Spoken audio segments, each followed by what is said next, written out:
this is how I'm doing my audio recording. So, I'm going to be speaking to my phone because my audio is scuffed. So, today is March 16th, 2020.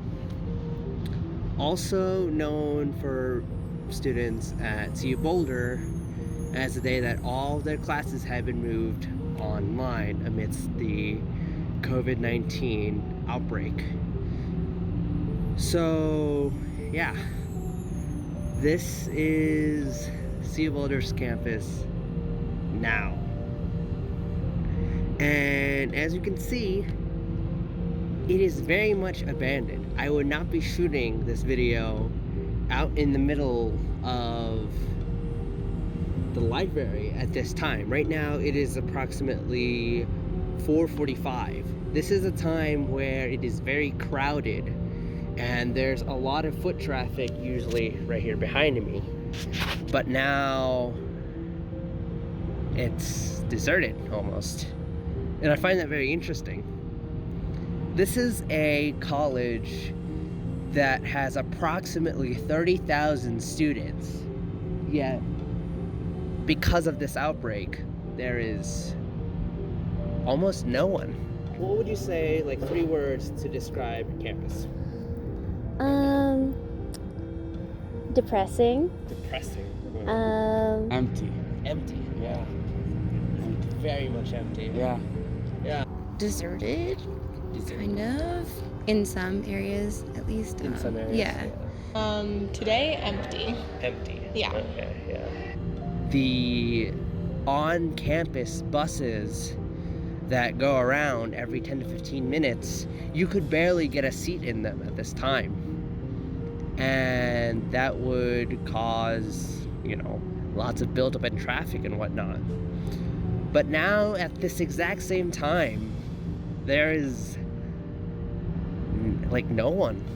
The library that I'm actually shooting right in front of, usually the common area where any students that go here, they know as the Laughing Goat. Usually you couldn't even get seats around there. Now there are seats everywhere and they're open, which I find it's kind of shocking seeing a campus that is this big be so avoided. But at the same time, I understand. Why is CU Boulder doing this? Well, it's because we're trying to do something called flattening the curve. Now, flattening a curve is essentially where you have on the y-axis, you have the number of cases, and on the x-axis, you have time. The y-axis is the number of cases of, in this case, the coronavirus. And specifically, on that y-axis, there's a line that says that's kind of like the amount of people that the healthcare of that certain country or the county, you can say, can handle. Now, what happened in Italy is that it happened so quickly, way too many people got infected, and the curve could effectively not handle that amount of people, which is very unfortunate, which is why you have, deaths and, a lot of people who got infected, and they can't really handle it. Now, in Boulder, by introducing social distancing, that's how you're able to limit the amount of cases that you have. Through that, you make sure that the amount of people who get infected is much slower than what happened in Italy, since this is a disease that is very contagious.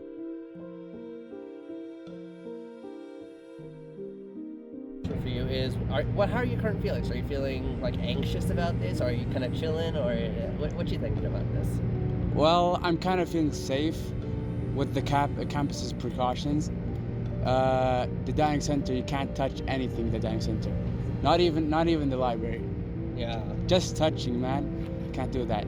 It's a very hard thing. Yeah, it is. I heard that on the dining campus. I think it's at the C4C. You can't even touch the trays. Not even the spoons, man. Yeah.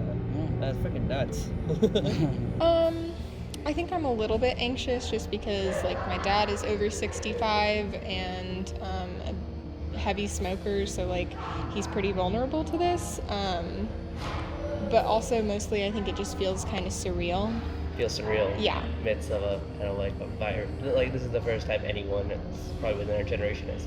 Well, obviously this generation has faced like a pandemic or whatnot. Yeah. You know.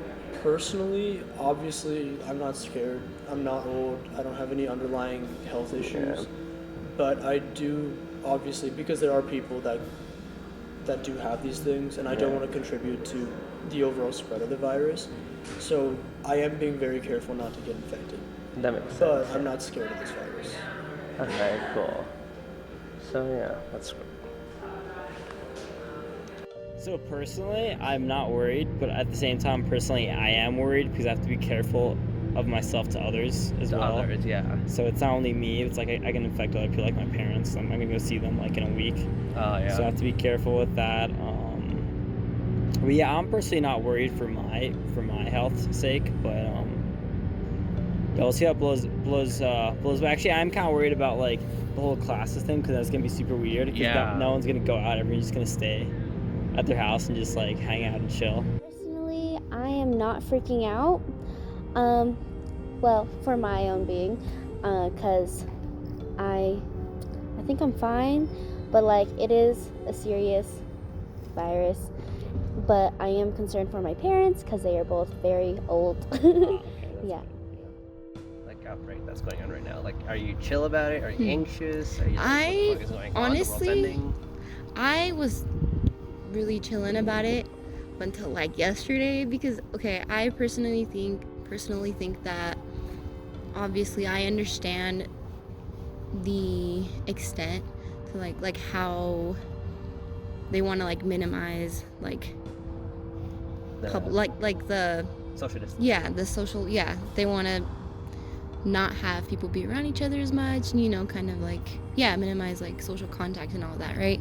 But the reason why I think that's really important is because of like the people that are like extremely at risk for it, which means like the elderly and like people with respiratory diseases or Immediately exactly, that already have like I feel like those people should be like worried more than maybe other people, because most people, like, if they were to like get the disease, like they would recover from it, like they probably would. Yes, but it's just those other people that we have to be careful for, and that is why we need to like minimize social contact and all of that. But I feel like people are just panicking way too much, and it's like that is what is causing so much panic and so much anxiety, and so all these people being so scared and overreacting. I feel like in some cases, because like they go to the store and they buy so much food and so many things that they don't need, that other people need to feed their families, you know what I mean? And they need to do that in moderation.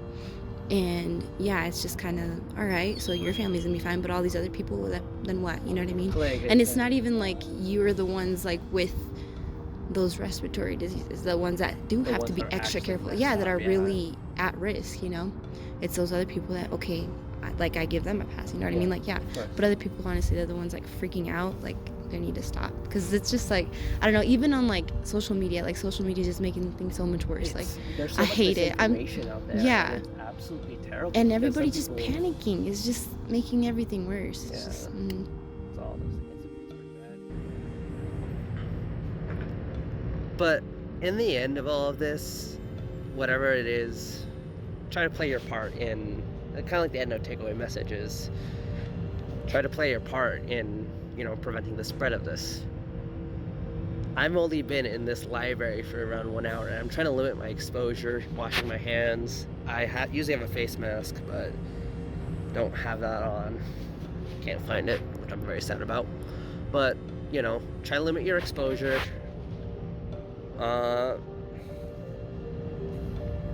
Try not to isolate yourself socially. Try to have some friends around, call them. Because that's the one thing through this is we have to remember everything's being canceled. March Madness was canceled. A bunch of stuff like social events and stuff like that have been canceled. We just need to know that it's not for us. I'm not saying don't be sad. Be sad. don't deny yourself those emotions. That you gotta accept those. I'm sad. It's fine to be sad, but just know that it's not for us. It's the people that are immediately compromised. And like, I think about my grandparents. They might die. I don't want that. I don't want to think about that. But yeah, I feel like that's like the best takeaway message here. Yeah, I'm trying to spin that into an actual video idea. I don't know what the fuck I'm doing.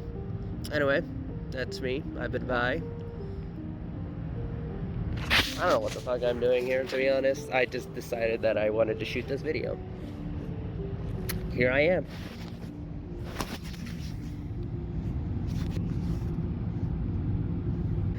I feel that should be my final question to everyone. Do you have toilet paper? I have 3 rolls. I think I have 3 enough. rolls. That can last you a solid. Is it just you and one other person? No, just me. Just you. So Okay. I'll be fine. 3 rolls. Just use them conservatively. Yeah, I was not be stupid with them. And then I think I have enough Purell. I have a little bottle of Purell this big, but I do have this much soap. So You're good. You're yeah. good. Fine.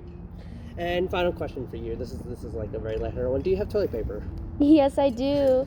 My dad went to Costco for me. Oh, he fought for you. No, actually, the day before it happened, we needed some toilet paper in our dorm. Oh, lucky. And then the day that he went to go shopping, he went to Costco and nothing was there, so that was great. So then he went to Big Lots, and that's where he found it. Big Lots still exists? Yeah, by my house at least. Okay. Well, thank you very much, Evelina. Yeah, you're welcome. And then here you are. These parts of campus are usually...